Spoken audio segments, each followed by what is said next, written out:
पास कुछ पत्थर है और कुछ फूल है, ठीक है। अब मैं बताऊंगी कि कौन सी चीज डूबती है और कौन सी तैरती है, ठीक है। तो ये है पत्थर। अब हम पत्थर को इस पानी में डालेंगे, पास आ जाओ थोड़े।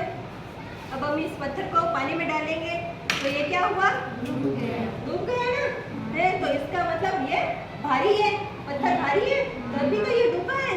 और ये क्या है, फूल। अब हम फूल को इस पानी में डालेंगे तो ये क्या कर रहा है, तैर रहा है ना। तो इसका मतलब ये हल्की चीज है, पत्थर से हल्की है, इसीलिए ये तैर रही है, ठीक है। तो आप ये बताओ, ये लो और बताओ कि है ना कौन सा डूब रहा है और कौन सा तैर रहा है।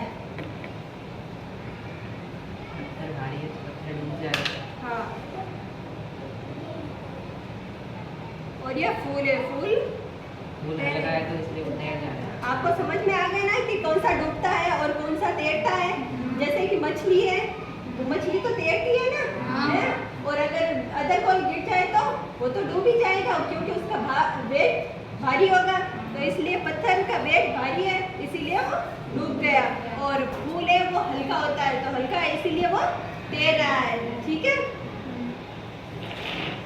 अब आप करके बताओ, ये आप आओ आगे और आप ये बताओ कि पत्थर डूबता है या नहीं।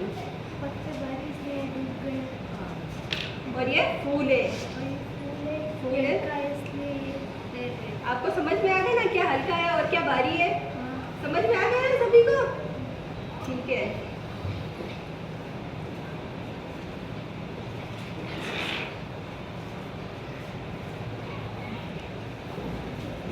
अब आपको समझ में आ गया ना क्या चीज हल्की है और क्या भारी है।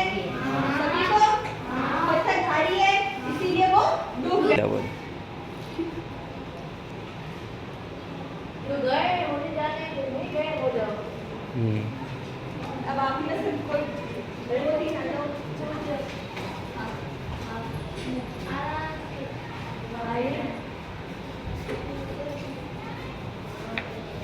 ये देखो मेरे पास कुछ पत्थर के टुकड़े हैं, ठीक है, और कुछ फूल है।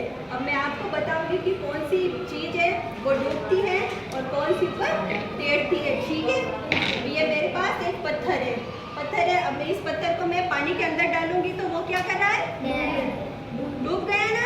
हाँ, तो इसका वेट भारी हो गया क्योंकि ये ज्यादा भारी है, इसीलिए वो अंदर चला गया, डूब गया। अब ये है फूल। अब मैं इस फूल को इस पानी में डालूंगी तो क्या हुआ, ये तो तैर रहा है। इसका मतलब इसका तो वेट कम है, यानी कि ये कम हल्का है, इसका मतलब ये ऊपर तैर रहा है, इसमें भार नहीं है। अब आप करके बताओ कि ये लो, ये पत्थर है, अब ये इसके अंदर गया तो ये क्या हुआ, डूब गया ना। इसका भार कम हो गया तो ये डूब गया। और ये है फूल को हम इसमें डालेंगे तो ये क्या है, तैर रहा है, इसका मतलब इसका वेट कम है तो ये ऊपर ही तैर रहा है। अब आपको हल्का और भारी का ज्ञान पता हो गया, सभी को पता हो गया। अच्छा, आप करके दिखाओ वापिस, कौन सा हल्का है कौन सा भारी। ये अंदर गया तो इसका मतलब ये भारी है, इसीलिए ये डूब गया। और वो वाला फूल को हम तैराएंगे तो ये तैर गया, इसका मतलब इसका वेट कम है, इसका भार कम हो गया तो ये ऊपर तैर रहा है। अब हल्के और भारी का आपको ज्ञान हो गया, सभी को। वेरी गुड, इसके लिए ताली बजाओ। आप सभी को समझ में आ गया ना, सभी को। बहुत ही अच्छी बात है, ये तो सभी को समझ में आ गया। अच्छा, थैंक यू।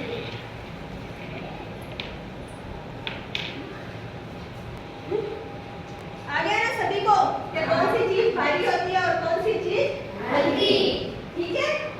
अब एक हम जैसे कि हम एक बहुत ही बड़ा पत्थर लेते हैं, वो नदी में डालते हैं तो वो तो डूब ही जाएगा।